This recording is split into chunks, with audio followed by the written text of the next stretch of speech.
Welcome back.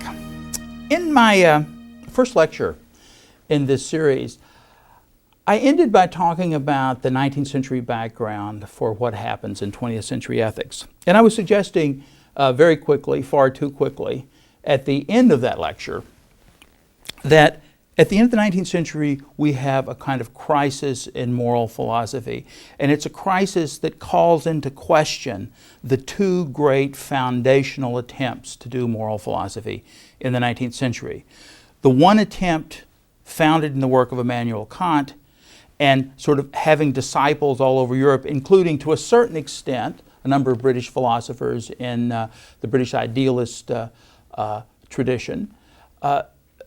That attempt was called into question by the hypercritical work of Friedrich Nietzsche, the great German philosopher and cultural critic at the end of the 19th century. Nietzsche heaped criticism on the Kantian notion that human beings are the centers of pure reason and that reason can speak through us and pronounce on ethical issues. Nietzsche opposed to that view of human beings, the view of human beings as being sort of assertive, aggressive pockets of activity who were striving to overcome others. Nietzsche's famous phrase, to sum up his account of what human nature is it's the will to power, the drive to overcome physically, to overcome intellectually, to overcome and overwhelm sexually. Human nature is a bundle of powerful drives. If so, then the Kantian project of founding the ethical on pure reason seems to be in deep trouble. As the 20th century wears on, this Nietzschean picture, I think, becomes more and more persuasive, and we will return to this later. The other great foundational enterprise, the enterprise of the 19th century utilitarians, was in crisis because of the failure of Sidgwick's great attempt to ground utilitarianism on a sort of rational basis. I mentioned that Sidgwick's book, The Methods of Ethics, was an attempt to sort through all the possible methods of ethics and to find the correct one and establish its rational authority. This in the face of these changes in the 19th century and these great attacks on the ethical again by Darwin, Freud, Marx, Durkheim, and so forth. Sidgwick's strategy was to try to reduce all the possible methods of ethics actually to two. And when he talks about the methods of ethics, he's talking about the way reason, again, might compel us to act or give us reasons for a sort of overwhelming and powerful and authoritative reasons to act. Sidgwick finally concludes that there are only two methods that must compete with one another: the method of self-interest and egoism, a kind of rational method of practical rationality where I'm always acting in my own interest, or this same principle universalized, the method of altruism, which he says is coextensive with utilitarianism, that I'm always required to act in the best interest of everyone or to maximize happiness. Sidgwick's hope was that he could find an argument that would show that we're all rationally compelled to take into account the interests of everybody, and we can find a foundational theory that will support the kind of utilitarian ideal in the 19th century. His failure to do this, his failure which he suggests involves sort of a contradiction at the very heart of human reason, actually drove Sidgwick almost mad. He spent his last years traveling around England interviewing psychics, hoping for empirical evidence of an afterlife. So the argument might be, it will ultimately be in our best interest to take into account the interests of everyone, because otherwise we'll have to, as it were, pay in an afterlife. Sidgwick, who was completely without religious faith or any religious belief in immortality, was hoping for a scientifically respectable account of immortality. And it's one of the ironies, of course, of that great scientific century, that in order to find this kind of scientific proof, he ends up interviewing mad psychics in towns all over the north of England. Sidgwick and Nietzsche, I want to suggest, in a sense, bring the project of foundational normative theory in at least certain areas of academic life in the English-speaking world to a halt. After Sidgwick and after Nietzsche, academic ethics retreats into a discussion of some of those questions that I characterized in the first lecture as meta-ethical questions. And to a very large extent, the heart of academic ethics in the 20th century remains within this little, what has been called by someone, the small walled garden of English analytic ethics for the next half century, until we see it's saved by some remarkable people in the 1950s and 1960s. The first school of moral philosophers, sort of retreating from large-scale normative theory in the face of this crisis, are philosophers we call Intuitionists. And I mentioned here just three of the great Intuitionists. All of these philosophers were English, either at Oxford or Cambridge. G.E. Moore, about whom I'm going to say a good deal in just a moment, who taught his entire career at Cambridge University, and his great work in moral philosophy, Principia Ethica, selections from which I've asked you to read for this course, is generally regarded as the founding document of 20th century ethics. This is where 20th century academic ethics begins, in the first chapter of Principia Ethica. Pritchard, H.A. Pritchard, who was down the road at Oxford, had views similar to Moore's in certain respects, different in others. He wrote one of the most influential articles in 20th century ethics, Does Moral Philosophy Rest on a Mistake? And you'll not be surprised to hear that Pritchard argued that it does rest on a mistake. The whole history of moral philosophy, he said, rests on a mistake. And he saw for the first time exactly what it was and tries to correct it. All of this in 11 pages. I've also asked you to read that piece, although I'll have little to say about it today. Finally, another remarkable philosopher at Oxford, W.D. Ross, whose great work, which we don't have on the slide, it's called The Right and the Good, and he was the third in this great triumvirate of Intuitionist moral philosophers. Well, what did they believe, and how did they get 20th century ethics underway? First, just a word or two about Moore himself. G.E. Moore was, like most philosophers in England from this period, the son of a country vicar who lost his faith early on and turned to philosophy largely in an attempt to find some substitute. He becomes one of the most important and influential philosophers in the 20th century. His critical powers were incredibly developed. He, along with Bertrand Russell and Wittgenstein, the great Austrian philosopher who comes to Cambridge in the early 20th century, dominate English-speaking philosophy in this tradition for the first half of the 20th century. Moore famously had a passion for clarity, and that's important. Not for Moore was the building of grand theories. He says in a remark, I think that tells a lot about him, once about his own career, that he would never have done philosophy if other people hadn't done philosophy and he could criticize them. It was what other philosophers said that got him interested. He's always sort of backing back from philosophy. He's not at all like Socrates, walking around Athens full of curious questions. His questions just have to do with the article or the views put forward by someone down the hall from him in his Cambridge college. He also is an incredibly naive philosopher in certain, there's kind of innocence about him that contributes, I think, to his philosophical work. He tells a story in his autobiography that as a 16-year-old boy on a beach vacation, he ran across a sort of itinerant evangelist and was converted to a kind of evangelical Christianity, the central thesis of which, and we'll be familiar with this from contemporary movements, was that we should always live our lives by asking the simple question on every occasion of action, what would Jesus do? This in 1890.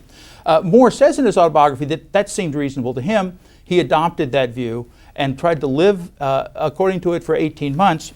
And he said after 18 months, it occurred to him one day he had no idea what Jesus would do, and therefore he abandoned that view forever.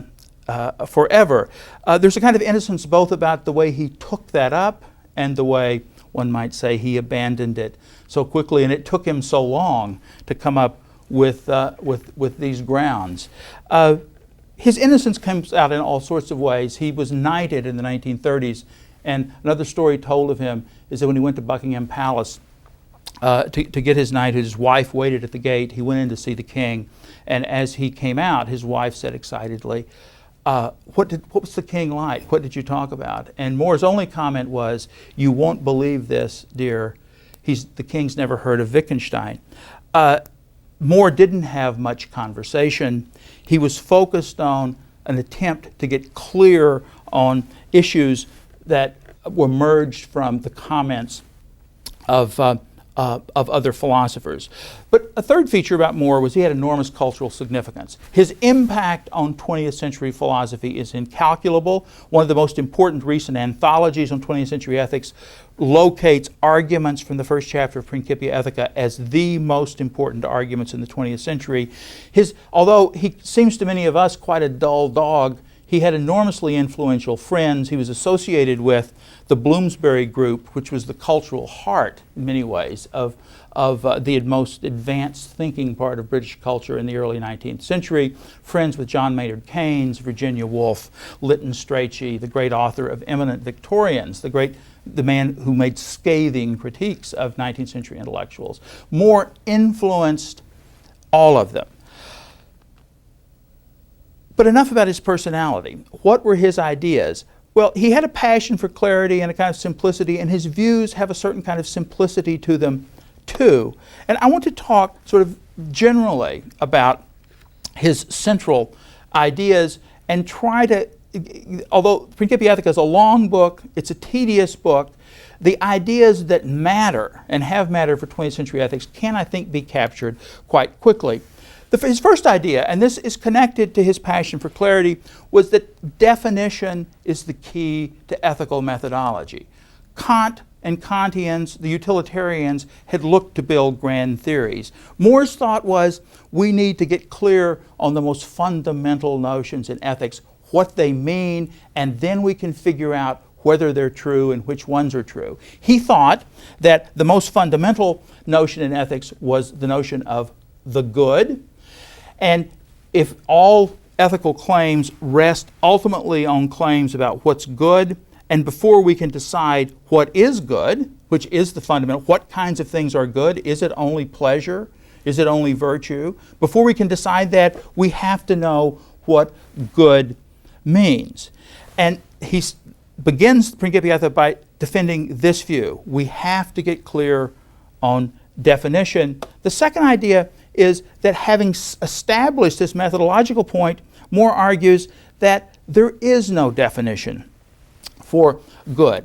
Good names, as he famously puts it, a simple and non-natural object. Now, not all senses of good are like this. If I say it's good for you to go get a bite to eat right now because you're hungry, that notion of good might be an instrumental notion. It's good for you to eat because it leads to good nutrition and so forth. But ultimately, More thought, in order for us to engage in practical thought, there have to be some things we recognize as good in themselves, intrinsic goods.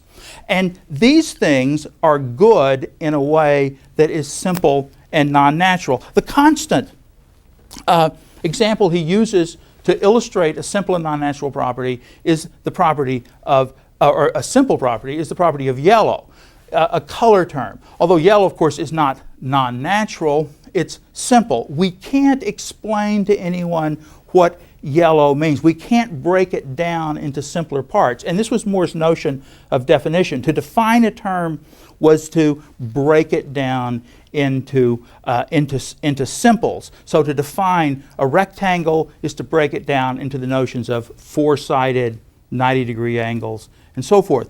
Goodness defies definition in this sense. It's like yellow in that we can identify it when we see it, but we can't define it. Now, he gives arguments for this, which we'll get to in just a moment. But the third sort of preliminary idea is that although the notion of good, intrinsic goodness, is simple in this sense, it can't be defined or broken down. Other ethical notions are complex. For example, the notion of obligation, which would be expressed in claims like this, you ought to act in certain sorts of ways, is complex.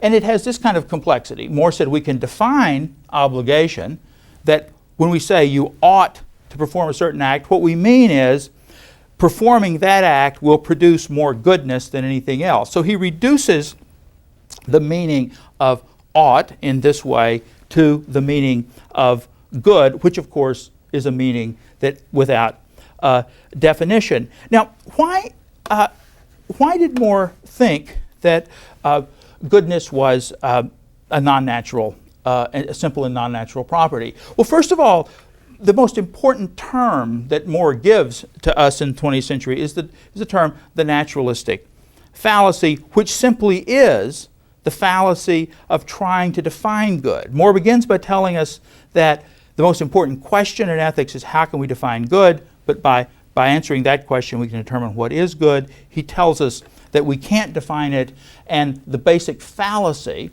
in ethics is the attempt to define it. Moore goes through the history of ethics and suggests that virtually everybody in the history of ethics committed the naturalistic fallacy. They tried to identify what's good with what's pleasurable, or they tried to identify what's good with what's required by reason, or they tried to identify good with what God would want us to do, or what our society would want us to do. And Moore says this is the mistake on which all moral philosophy has been based. Now, I said Pritchard thinks moral philosophy has also been based on a mistake, but his is a slightly different one. So the naturalistic fallacy is the fallacy committed by people who don't have the insight that the fundamental notion in ethics, the notion of goodness, names a simple and non-natural property. The second central idea connected to this is Moore's version of the open question argument. And this is the argument that he puts forward as the argument to show that the notion of goodness is simple and non-natural. And I'm going to move ahead here. There are two other notions, the principle of organic unity and the method of isolation, which we'll talk about too. But I want to go through some slides where we'll have more specification on each of those. So the open question argument, what is this argument? This is the argument that say purports to show that good names a simple and non-natural property. So it's a little complicated, and let me read this off the screen. The principle of definition that Moore uses is this: a definition of the form W means M, some word means a certain thing, bachelor means unmarried male, whatever, plug in your own example. A definition of the form W means M is a good definition just in case any question of the form, but is this MW, is not a genuine question. It is closed by considerations of meaning. Now, what's all this about? Moore's proposing this principle that goes like this. We know that we have a good definition when our definition, and let's take bachelor means unmarried male, the classic example used by 20th century philosophers. How do we know that's a good definition? Let's assume that it is, leaving aside complications about it. Well, if someone says bachelor means unmarried male, we can turn that into a question. Here's a bachelor, but is this bachelor an unmarried male? Or is this bachelor unmarried? Or is this bachelor a male? Those questions, according to Moore, are closed questions. And he meant by a closed question that we don't need to go out and investigate bachelors. We don't need to check out all the bachelors to see if they're unmarried, and maybe we'll find one in San Diego who's a bachelor but is in fact married. We know we won't find one in San Diego because to be a bachelor requires that you be unmarried. Being unmarried and being male is definitionally connected to being a bachelor. Even God can't create, at least according to most of us, a married bachelor. Now, this notion of a closed question then is a question that's closed by the conditions of of meaning and definition. This is our test for a good definition. Second move in the open question argument, suppose that I propose the following definition of good. Take any definition whatsoever. O is good means that O is what I desire to desire. This is a famous example that Moore actually uses. It may not leap to your mind as the most plausible example of a good definition of good, but this is the one Moore takes up. Suppose we consider that. Someone says, this is what good means, and this notion of intrinsic goodness. That something is good just in case it's what I desire to desire. Just as we might say something is a bachelor just in case something is an unmarried male. Well, Moore says, but the question, now when we perform the question transformation here, but the question, this is something that I desire to desire, but is it good? Just as we might say, but this is a bachelor, but is it unmarried or is he unmarried? Is not a closed question. It can be taken seriously as a question by those who understand these terms. No matter what definition, and this is the end of it, all attempts to define good meet the same fate. Moore is suggesting here that if you try any definition whatsoever, those that come from the history of moral philosophy, you will discover that when subjected to this test, we always have an open question. The question about what is good can never, according to Moore, be settled merely by the meanings of the meaning of the term good. Now, Moore did not survey every possible definition. Famously, he only looks at a couple and he just says, but try the others and you'll find out that I'm always right. And to a very large extent, a lot of 20th century philosophy was people trying out different definitions. And one of the remarkable things is that to a very large extent, Moore's intuitions about this matter, what counts as an open or closed question, held up very well indeed. Now, to go back then to the naturalistic fallacy, this is the fallacy committed by any argument that states or presupposes that good can be defined. Okay? And the typical instances of this would be people who argue good means pleasurable, so good means approved by God, good means what is best for everyone concerned. Moore thinks then he has established that the fundamental notion in ethics is simple and non-natural. But then the question arises, how is it that we can determine what is good? Well, first, another principle which has been important in moral philosophy in the 20th century that Moore introduces in connection with this, what he calls the principle of organic unity, which is the view that the total value of any whole, any complicated thing, is not merely the sum of the values of its parts. And we'll see how this is important in just a moment. Here's an example. Moore thought, for example, that something that's very valuable is you're going to a museum and contemplating a beautiful art object. And he asked the question, is the beauty of the art object what makes this so valuable, or is it your appreciation of this art object? We have these two things. Moore thought, as a matter of fact, that the mere beauty of the art object wasn't so valuable, nor was your mere psychological response to it very valuable. They might just have 2 units of goodness each, but the overall value of this whole organic whole of your appreciating the art object might be 50.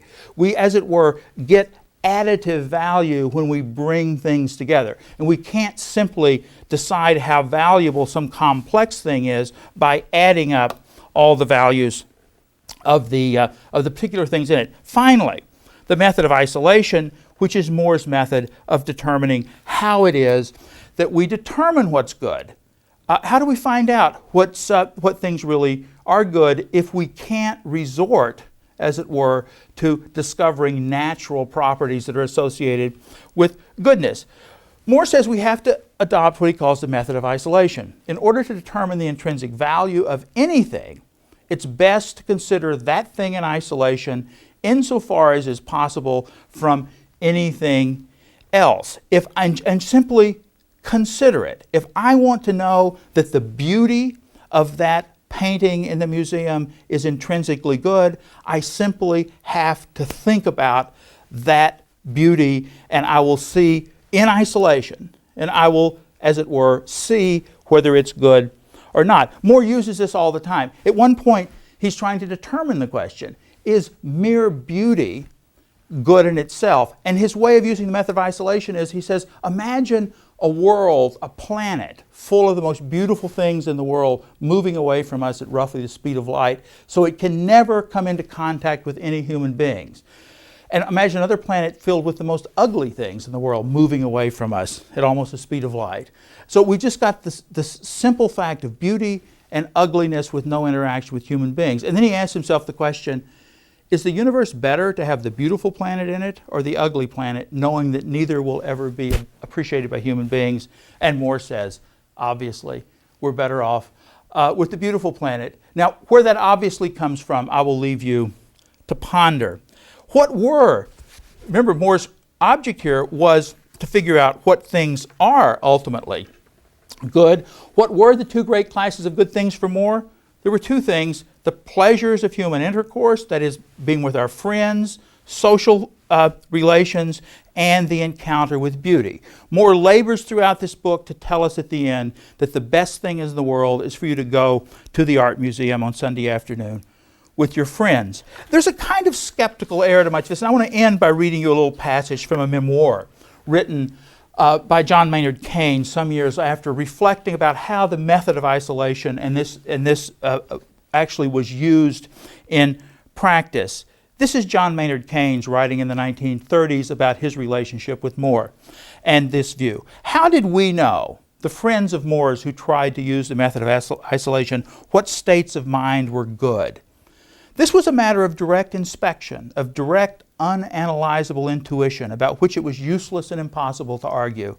In that case, who was right when there was a difference of opinion? There were two possible explanations. It might be that the two parties were not really thinking about the same thing. They were not bringing their intuitions to bear on precisely the same object. And by virtue of the principle of organic unity, a very small difference in the object might make a very big difference in the result. Or it might be that some people had an acuter sense of judgment, just as some people can judge a vintage port and others cannot. On the whole, so far as I remember, this explanation prevailed. Ethical judgments are like wine tasting. In practice, victory was with those who could speak with the greatest appearance of clear, undoubting conviction and could best use the accents of infallibility. More at this time was a master of this method, greeting one's remarks with a gasp of incredulity. Do you really think that? An expression of face as if to hear such a thing said reduced him to a state of wonder verging on imbecility. This goes on, More wagging his head. Now, in our next lectures, we're going to turn to why this stage of 20th century moral philosophy, Intuitionism, although powerfully defended, I want to suggest, fails and doesn't convince many people after a while. Already, I think we see that as an attempt to respond to this great cultural crisis, as I've called it, an intellectual crisis of the 19th century, how are we going to find the foundations for ethics? This looks like pretty much small potatoes. It's not quite as small as it might look, and we'll see why in our next lecture.